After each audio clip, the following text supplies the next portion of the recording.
Bitcoin, Bitcoin. Bitcoin. Bitcoin. Well, Bitcoin. Bitcoin. I have some Bitcoin. Bitcoin has recently pierced into the consciousness of the mainstream. We've heard everyone from the likes of Joe Rogan, Elon Musk, to Kanye West talk about it, so much so that the word today has become a part of our lexicon. And yet, despite making its recent splash in mainstream media, majority of the world still don't truly understand Bitcoin. And I don't blame them because it's a very complicated subject. It took myself a lot of reading, learning, and watching videos before I truly finally understood how powerful of an invention Bitcoin is. And when I did, it felt like I was Neo in the movie Matrix when he finally came to his own epiphany. I know Kung Fu.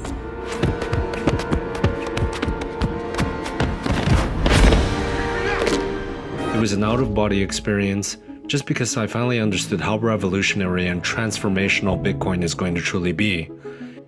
In this video, I'm going to explain to you why I believe firmly that Bitcoin is going to reach $10 million one day. Yes, I know that most of you will think that this sounds crazy, but if you keep an open mind and watch until the end, I promise I will lay out all the facts for you and also show you how Bitcoin presents itself as one of the best risk-to-reward investment ever. So hang tight and enjoy.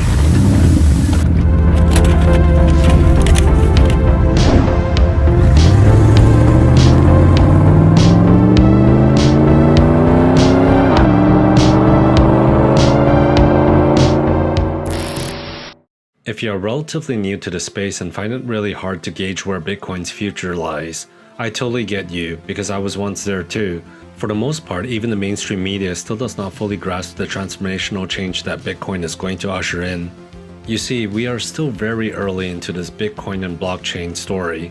Just think of it this way, to fully understand Bitcoin, one must not know only concepts of economy, history, finance, politics, but they also have to be pretty tech savvy. So let's start with the history of money. The short and quick version of it is that for thousands of years we relied on precious metals such as gold and silver for trading. There's only so much gold we can dig up, so this in turn makes it very scarce and valuable, great for a medium of exchange. However, one of gold's big problem is that it's not very portable and convenient to lug around with you, and gold is not very divisible, so eventually we moved on to minting coins out of gold and silver. And then later on, with the help of printing technology, we moved on to paper money that was still backed by gold. And for half a century, Americans were able to trade in their paper money for gold at the bank. This was commonly referred to as the gold standard. Well, in 1971, President Nixon decided to take the dollar off the gold standard, therefore allowing the Federal Reserves to have full control over the money supply, essentially allowing them to print money out of thin air. And each time they do this, they dilute the current money supply, in other words, inflation of our money.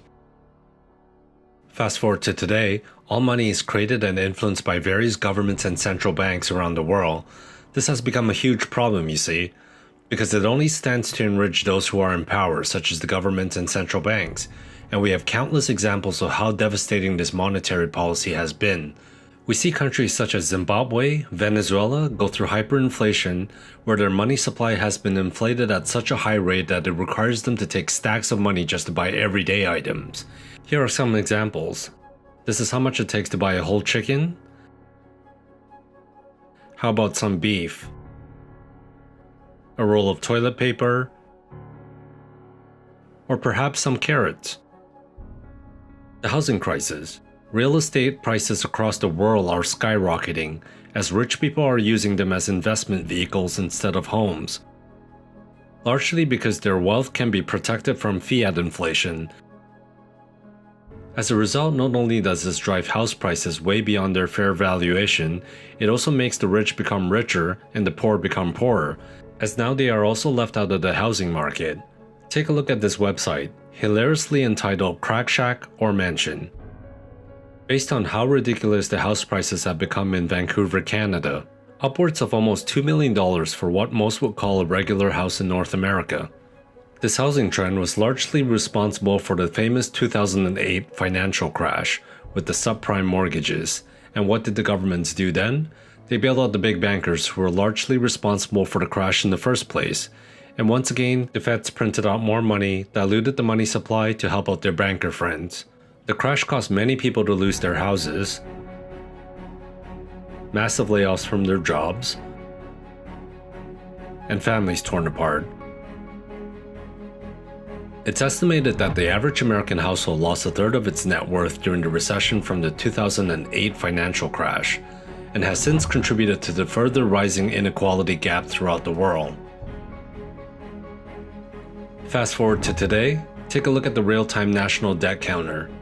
America is at a historic all-time high debt of $23 trillion. And the global debt is sitting at $247 trillion. And renowned economists around the world are once again predicting another crash that is going to happen within the next 2 to 5 year window. At this point, it goes without saying that the monetary policy that Nixon did by taking us off the gold standard is completely flawed, as the money supply is now controlled by governments and central banks, and is showing more and more cracks day by day. Here's where Bitcoin comes into the picture and why it matters. It rose from the ashes of the 2008 financial crisis by an anonymous person or a group of individuals by the name of Satoshi Nakamoto. Poetic in the way that it has surfaced, the Bitcoin white paper revealed to us a different way of governance. A new decentralized system has evolved from the concept of the peer-to-peer decentralized BitTorrent network to something that we now refer to as the blockchain. The Bitcoin blockchain is a growing list of records called blocks, which are chained together using mathematics, code, and cryptography. It is open source, transparent, maintains a global record of an open ledger for everyone to see. A Bitcoin is divisible to 8 decimal places, making it infinitely scalable. There will only be 21 million Bitcoins ever minted. Therefore, for the first time in human history, something that is truly scarce that can be used as a global currency and a store of value. The network is decentralized by people around the world who run a Bitcoin full node, and it can be colluded. Therefore, we also know its monetary policy ahead of time. The network is guarded by what we call miners. Like counterpart to the traditional gold miners, they too are run by different individuals or groups around the world. They are rewarded with Bitcoins by dedicating their computer power, which in turn protects the network from hackers. In fact, the network is so secure that its estimated combined computer power used to mine Bitcoin is equivalent to the top 500 supercomputers around the world. It is virtually impossible to hack and has a 10-year ongoing track record to prove it, which is a great achievement to say the least, as it stands to be the biggest online honeypot for hackers and thieves. So hopefully now you understand a little of what makes Bitcoin so important. It is quite a lot to take in at first, which is why I firmly believe that we are barely into the first inning of this revolution. At this point of Bitcoin's existence, it is mostly misunderstood and highly underrated. In my opinion, Bitcoin is at the stage where the internet was in the early 1990s. Remember the rudimentary sounds your modem would make every time you wanted to connect to the internet? Needless to say, the internet had a lot of hurdles back then. Just like how Bitcoin is today, a lot of people used to underestimate how much the internet would develop. Fast forward to today, roughly 30 years later, we have companies like Google, Amazon, Apple, YouTube, Twitter, Facebook, Instagram, Uber, and all because of the internet. It surpassed all of our wildest expectations. We do our shopping online, book vacations, find out reviews for restaurants we want to go to, hotels, search for romantic partners. Basically, the internet is ubiquitous with our daily lives today. We are still in the early days for Bitcoin, as most people are still going to take time to learn and discover just how important this technology is going to be for humanity. This is why we hear so many misconceptions such as, Bitcoin is too slow, it can't scale enough to support a global economy. It uses too much energy. It's only used by criminals.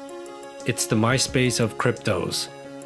This is a process like the internet was in the heydays. It's going to take a little bit of time for the mainstream to figure out. However, because of how interconnected we are today and how much easier information flows through technology, social media, and just the internet in general, Bitcoin and cryptocurrencies will mature much quicker than the internet did. The differences between the internet and the World Wide Web. The differences between commercial online services such as the Microsoft Network, Prodigy, or America Online, and the internet. How to get connected to the web. how to use something called a web browser to navigate the web, what a web page is, and how to search, locate, and download all types of files, from information files to video and audio files. What is Internet anyway? Internet is that massive computer network, the one that's becoming really big now. What do you mean? That's big. How does one? What do you write to it like mail? No, a lot of people use it and communicate. I guess they can communicate with NBC writers and producers. Allison, can you explain what Internet is? Cryptocurrency is a let's see, how do I do this? Because if you can't describe it, I know, we're I'm sunk. trying to think about the Bitcoin, but they question it because what is it based on? It's sort of a, One of the joys was kind of watching Anderson trying to wrap his mind around this thing. There's no actual coin. that is true. That is something that trips I people know up. this is a dumb question, but No, I no. can't get past that. It took me a little while too. I'm so antiquated, I can't imagine things that do not have a physical component. It's really abstract for a lot of Don't people. patronize me. Horse and buggy, in the early days of the earliest automobiles, people who were buying some of the early cars were being asked, why do you need the car? The horse and buggy work just fine. And those early cars were really slow. But people who wanted to have cars needed infrastructure like roads and services like gas stations in order for cars to truly take off. The same thing happened, and we know how that ended. And the same thing happened with the internet in 1995. You used to see this old school computer. Imagine, or 1994, 1995, imagine if on that day I would have told you, hey, fast forward, you're gonna have a small device in your pocket, you'll be able to download a 2-hour movie, watch it on demand, shop for groceries, interact for free with all of your friends and family, call them for free on Skype, find an apartment anywhere in the world, summon a ride on demand. You would have told me I was crazy, rightfully so, because you would have pointed out, my modem can't stay connected long enough to get out a single email. The same is true of crypto. We are in the dial-up days. And the critics out there confuse the current state of innovation with the end state of the innovation. And I think that's one of their biggest mistakes. Why would they assume the innovation would all stop right now? I mean, complaining about crypto today, one journalist said, and complaining about how slow and how it works today is like complaining in 1994 that the internet didn't have Netflix. So let's talk about the big figures in media today that is staunchly against Bitcoin. Let's start with Warren Buffett. The world's third richest man has gone on countless media rants calling Bitcoin everything from rat poison squared to how it's only for charlatans. About 5 years ago, we asked Charlie Munger, we were sitting right there, what he thought of Bitcoin, and he said, rat poison. Back then it was about $100+ per Bitcoin. Today it's 9,000. Is it still rat poison? Well, probably rat poison squared. Upon a quick Google search, we find out that Warren Buffett's company, Berkshire Hathaway, has over 40% of their portfolio in legacy financial banks. Not to mention, he's also overlooked Google, Microsoft, Apple, and Tesla in the past. Next on the list, Congressman Brad Sherman. He's attempted to call for a bill to ban all cryptocurrencies, including Bitcoin. Considering how much Wall Street and Silicon Valley has invested into this industry, his attempt is naive at best. I look for colleagues to join with me in introducing a bill to outlaw cryptocurrency purchases by Americans so that we nip this in the bud. A further look into Mr. Sherman's background, we quickly find out that his largest campaign donors come from, you guessed it, big banks. Finally, the infamous CEO of JP Morgan, Jamie Dimon, who's had constantly gone out of his way to trash Bitcoin, calling it a fraud to a vehicle for criminals. I could care less about Bitcoin. I don't know why I said anything about it. If you're a criminal, great product. I mean that. One of the more obvious ones, Jamie Dimon is the CEO of the biggest of the big four banks and formerly a board of director of the Federal Reserve Bank. What we can learn from this is that these guys from the old financial world stands to have a lot to lose as Bitcoin continuously creeps into the mainstream, Remember, these guys are not dumb, they are masters of public relations.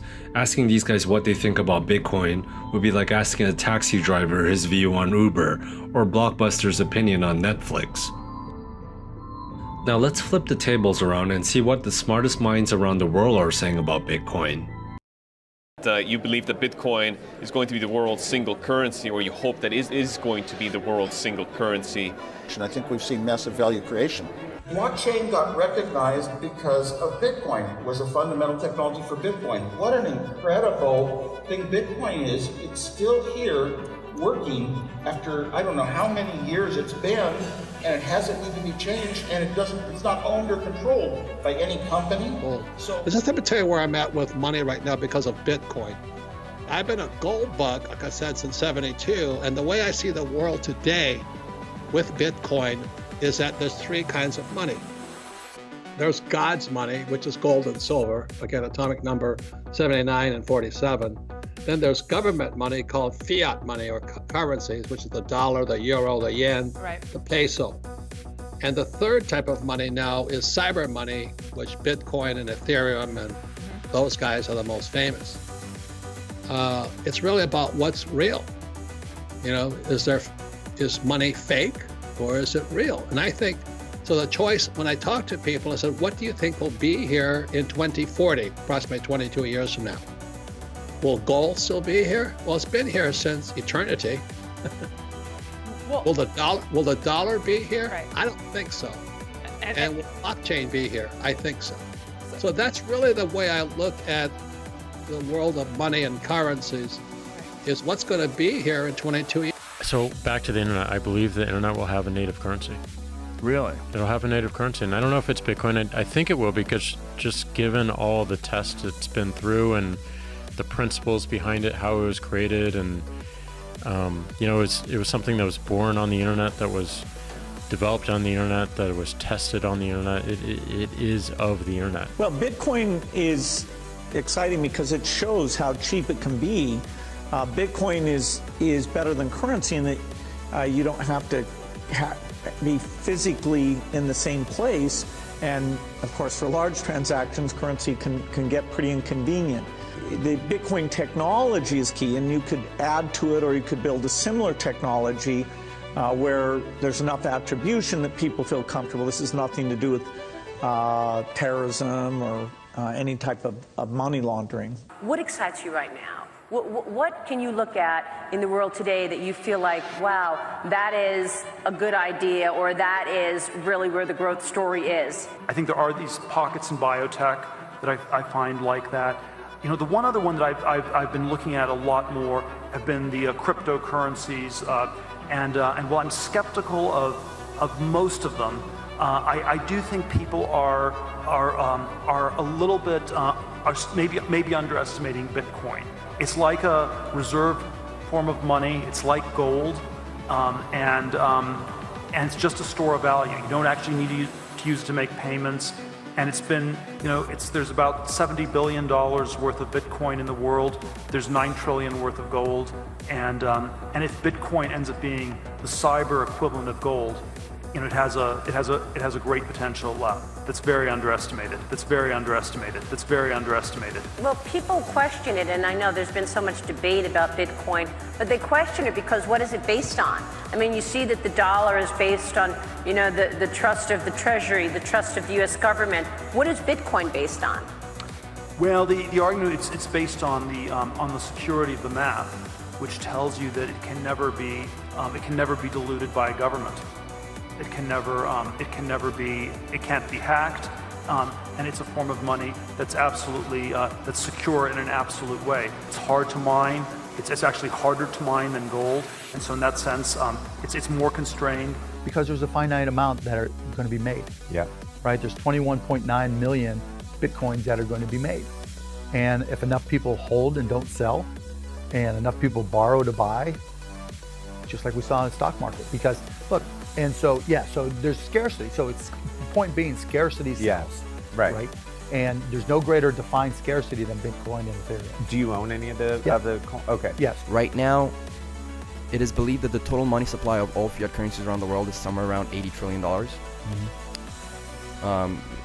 if you consider M1, M2, M3, if you add them all up around the world. And I strongly believe that that number is artificially diluted and artificially kept small, because essentially by continuously printing, governments are disincentivizing the world and disincentivizing investors and even average people to store too much money in currency. And they're doing this because if I take $100 and I put it in my bank account, as they print money, that $100 loses purchasing power every single year. For sure. I mean, every single day where the money creation occurs, see, it's interesting because the cost of creating that money for the government is near zero. All it takes is just a push of a button, right?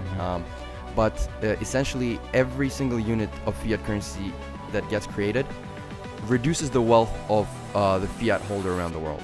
And Bitcoin is an unimaginably new phenomena where, for the first time, nobody can seize your wealth. Not just directly, like they did with gold in the 30s, but just like they do with stealth inflation in fiat.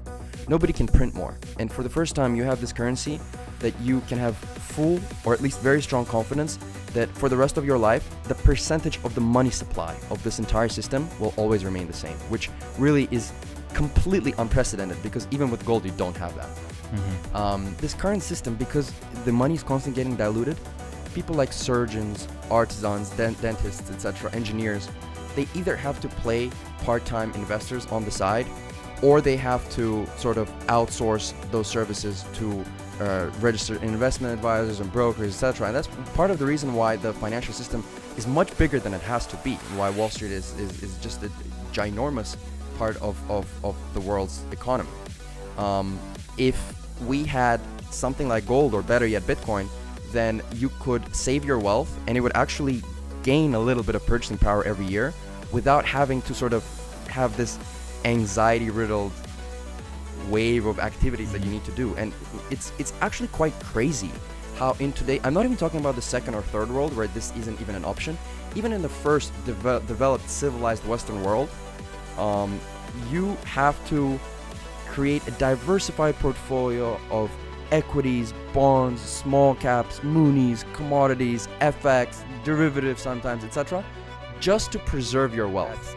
When all is said and done, Bitcoin will be the second or the third single biggest asset class, the single biggest asset in the world. Maybe real estate. Here's the way I look at it. There is about $100 trillion worth of fiat currency out there. Okay.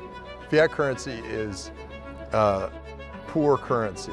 It's tied to political whims. It's tied to political parties. Bureaucrats control it. It's not really that good for you. And all of the new, best, brightest engineers are working on cryptocurrencies. And so my belief is that over some period of time, and I don't want to go into it in too great of depth, but over some period of time, the cryptocurrencies will eclipse the fiat currencies. So we're looking at about 1,000 times on what we've got now. So let's talk about some of the catalysts that's really going to drive Bitcoin to the millions and eventually to the end game of $10 million per Bitcoin. First and foremost, the global debt right now is sitting at $247 trillion. This is obviously unsustainable, and as governments and central banks continually to enrich themselves and devalue the purchasing power for everyone else, people will start to learn about the monetary system, especially in today's age where information is widely available. Second, as more and more corrupt governments around the world start to steal wealth from their citizens through the printing of money, countries like Turkey, Argentina, Zimbabwe, and most recently and probably still in everyone's mind, Venezuela, we are starting to see their citizens adopt Bitcoin at an alarming rate, even if it means going against a ban that their countries have made against Bitcoin. Due to how widespread technology is now, people are using their smartphones to trade and even setting up computers to mine Bitcoin. Third, Wall Street and the big institutions. In the last 2 to 3 years, we have started to see some of the biggest, most powerful financial giants in America setting up on-ramps for the future of Bitcoin. Fidelity, one of the largest asset managers in the world with approximately $7 trillion in total customer assets, have announced that they are starting a crypto exchange and that they are actively already mining Bitcoin and Ethereum. TD Ameritrade, with an astonishing 11.5 million client accounts and assets over $1.3 trillion, have just launched a cryptocurrency trading platform. The Canadian Pension Plan Board, with over $328 billion in assets, are looking into Bitcoin and other cryptocurrencies. The Yale Endowment, David Swensen, perhaps one of the most revered and respected trend-setting investor in the world, has recently declared their first $400 million fund into Bitcoin and cryptocurrencies. The New York Stock Exchange, the world's largest exchange with a market cap of $30 trillion, has announced that they will soon launch their backed Bitcoin cryptocurrency exchange. Keep in mind that these are some of the biggest financial players in the world who have only recently started to declare that they are building the on-ramp for Bitcoin and cryptocurrencies. Fourth, the big businesses. They are starting to make their moves too. Facebook is launching their own cryptocurrency that is set to come out in 2020. Furthermore, Mark Zuckerberg has held talk with his longtime rivals, the Winklevoss twins. This is all in an effort to help push forth their new Facebook crypto. Could this be another repeat in history? Remember when longtime rivals Steve Jobs and Bill Gates finally put aside their differences and came together to help each other achieve mass adoption with Windows and Apple? Most people underestimate this move, but one just has to remember how Facebook is the world's social network and has a reach beyond most people's imagination, introducing their billions of users throughout their ecosystem of Facebook, Instagram, WhatsApp, and Oculus is going to be absolutely huge. Samsung, the world's second biggest smartphone manufacturer, has released a Bitcoin and crypto wallet native to their flagship smartphone line. And in a few years, it is my strong belief that every phone will come equipped with a Bitcoin wallet. And then we have companies who are starting to accept Bitcoin as payment, especially beneficial for them as an alternative to the high fees that credit card companies like Visa and MasterCard shave off each transaction. For example, here are some of the big names. They include Microsoft, Starbucks, Whole Foods, KFC, Shopify, Wikipedia,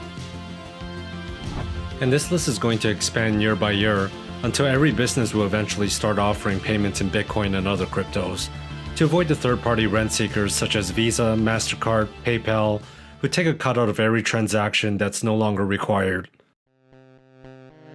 Finally, perhaps the biggest catalyst of all is demographics. As the baby boomer generations are starting to get into their retirement stage and dropping out of the workforce, millennials are starting to rise up. Within the next 10 years or so, they are coming to the stage of their lives where they are building up their career and earning money, and saving up for a house, a vacation, their kids' college fund, or a retirement. This is the generation that grew up in the digital era, playing video games such as Super Mario, World of Warcraft, League of Legends, Fortnite, and what have you. And the idea of a digital currency like Bitcoin is second nature to them. In addition, millennials also happens to be the generation that witnessed the impact that the 2008 financial crisis had on their parents and the rest of the world, and are all too well familiar with the growing fiat hyperinflation that's happening around them. So naturally, they grew up with a healthy distrust of governments and banks. And this demographic is maturing to becoming the biggest generation with wealth. So put that into perspective. I've been doing research, and I've worked at various firms. I started off at Kidder Peabody, then Salomon Brothers, then JP Morgan. Blockchain is a millennial story. And I'll explain why I think that if millennials adopt this the way we think they are, this is not the internet bubble. This is a lot more like emerging markets becoming an asset class. I think that's really the appropriate analog. This is very largely a millennial phenomenon. So we have to keep in mind that the generation that is going to drive this asset as an asset class isn't really us and the people in the audience. It's really going to be our kids or those who are millennials today. Well, what are millennials going to be doing in the next 30 years? Okay, something you can see a mile away. I have a population tree here, and I've lined up each of the generations. The millennials are now just entering two critical periods, the home buying years and their investing years. So let's think about housing. I've lined up each generation when they were aged 21 to 35, and I colored each. The red is silent, the boomers are light blue, Gen X is gray, and the millennials are blue, dark blue. Housing starts have peaked with every generation's peak cohort size. This tells us housing is going to likely boom through 2030. So stay long housing, I guess, right? It's really bullish. But let's talk about investment years. Savings flow, okay, so the investment pool of prime income age earners is running about $1 trillion a year today. Okay, so every year there's $1 trillion that the people aged 35 to 60 allocate. And today, it's dominated by boomers and Gen X. But the millennials are now just entering these prime income years. So what did the silent generation do when they dominated the prime savings flow? They actually bought gold. Gold was $40 when we went off the gold standard in 1971. That was the first time individuals could buy gold. And when the silent generation cohort peaked, gold was $600, a 15x in a decade, just by a single generation buying gold. The boomers, we know, bought equities. What was the first year the boomers turned age 35? 1982. That shaded blue area is their first boomers to the peak size of the cohort, 1982 to 99. Coincidence? That was essentially the stock market boom. And the question is, well, what about the Gen X, which was a smaller cohort? As you can see in the middle period, the stock market didn't go anywhere. Gen X wasn't big enough to actually power the stock market higher. But here we think the millennials are going to drive equities. They like growth stocks, so we think it's going to power a stock market boom through 2038.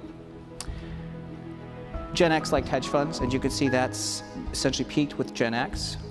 But here's what I think millennials are going to do. Now remember, millennials are going to soon have $1 trillion of savings flow. Bitcoin's rise in 2016 coincides with the first millennials entering their prime savings years.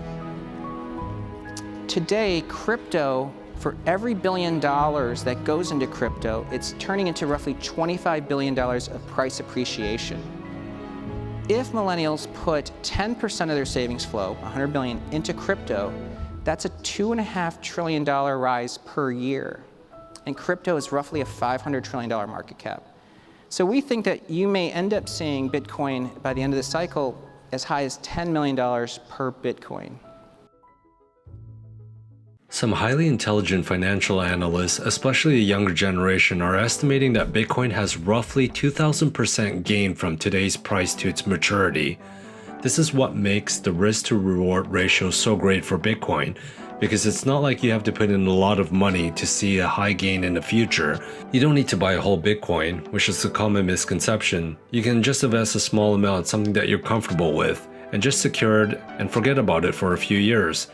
For example, a $500 investment today could end up being $10,000 in a few years.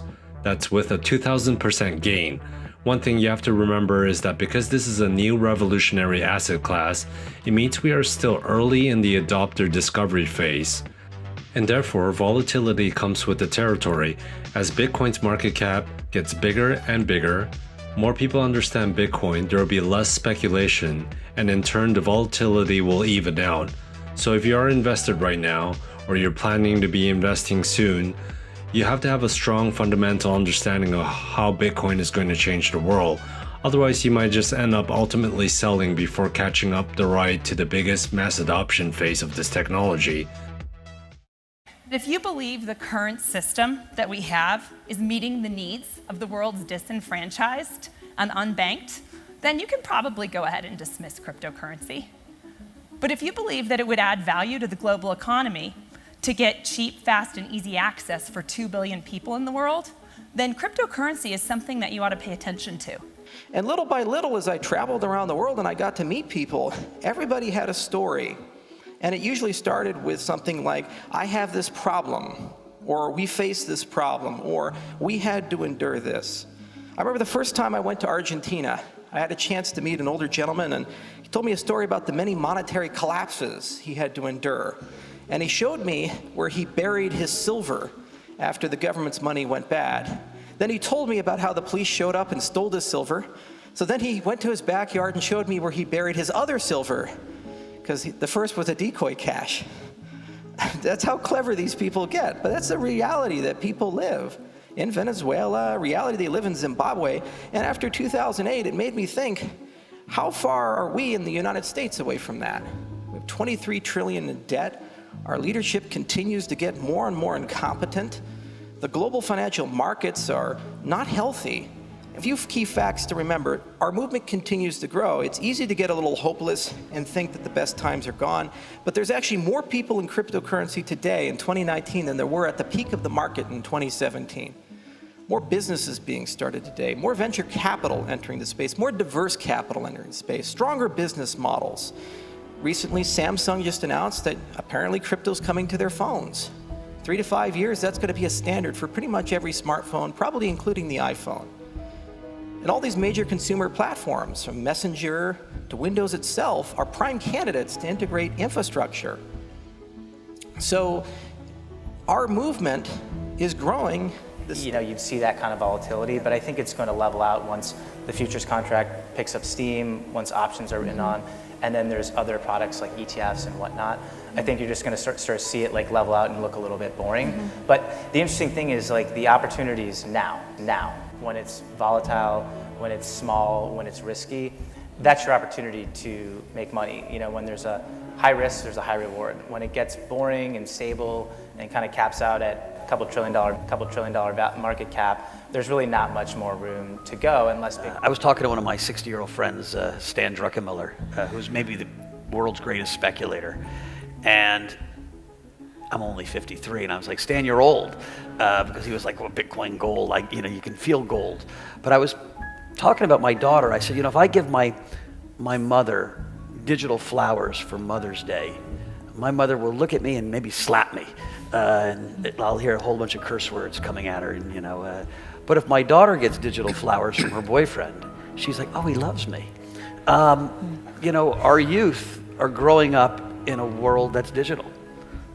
You go to China, no one carries cash, right? It's all electronic payments. And so as we shift into becoming more immersed in a digital world, the idea of a digital store of value, the idea of digital gold makes a whole lot more sense. It doesn't for most of the guys in this room with bald heads. I see a lot of bald heads out there because we didn't grow up immersed in our phones. There's a generational shift that's happening in the way that investors think about gold. So the younger generation, I grew up, I was born after the gold standard, didn't grow up during a period of war where you had to be able to store your money via something like gold. Younger generation, money is digital. Anybody who has a phone can now access this new asset class. And so you have what is approximate $68 trillion of wealth, $68 trillion of wealth, $68 trillion of wealth being handed down from boomers to X's and Y's and millennials over the next 25 years. That's not gonna stay in gold. You have actual investors that you're advising. Would you ever put them in a Bitcoin ETF? Well, it's interesting. When we talk to our younger clients, we have a core gold allocation in our portfolios, and they'll ask about that and say, well, what about crypto? And if you talk to primarily millennials and ask them which they prefer, Bitcoin or gold, it's a landslide. It's not even close. It's like 90%. It's like 90%. It's like 90% prefer Bitcoin. And as you can see, the headline reads 20% of young Americans own Bitcoin, report says. No. When I made that stupid statement, which got all those things, I called it fraud, my daughter sent me an email saying, Dad, I own 2 Bitcoins.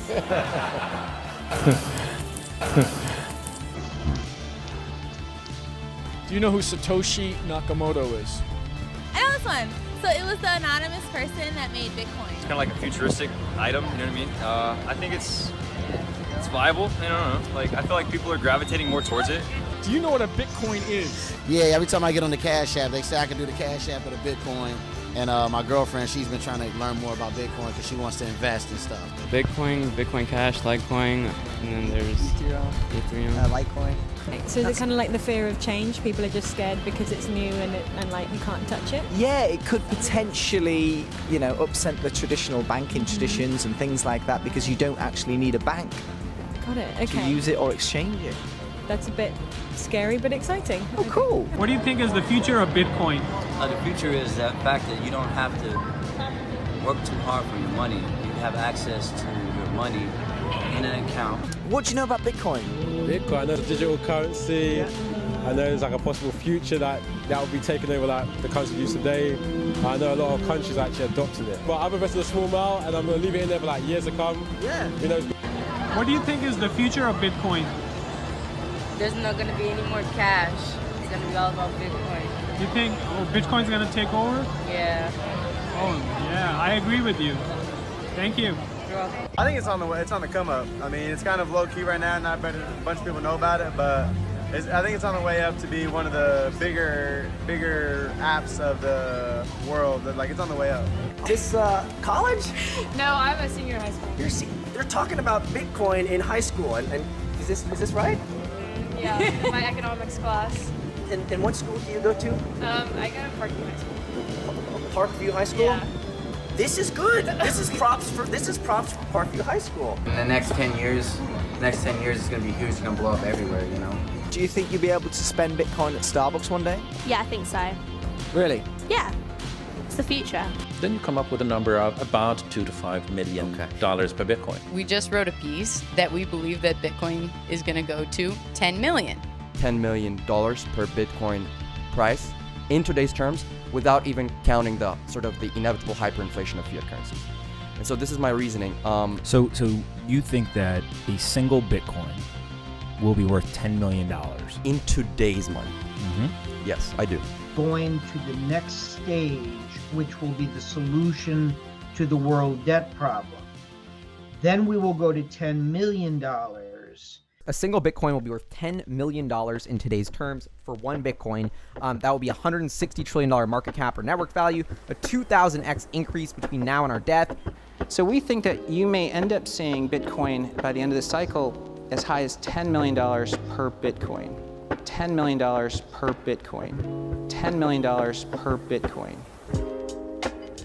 The beautiful and amazing thing about Bitcoin is that not only is this technology going to be transformational to the world, it's going to liberate people from governments and banks who's had control over the money supply and the ability to fund wars through the printing of money and diluting the purchasing power of everyone else through inflation. But Bitcoin is also going to really reward those who have an early fundamental understanding of its peaceful revolution. We no longer need to rely on governments or banks to control the supply of money, and instead put the faith into mathematics, cryptography, and computers.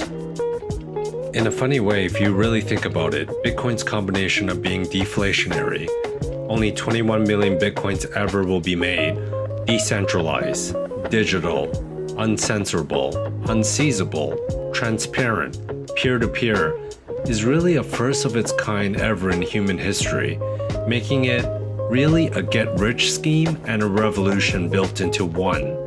I hope you guys are just as excited about this new digital revolution as I am.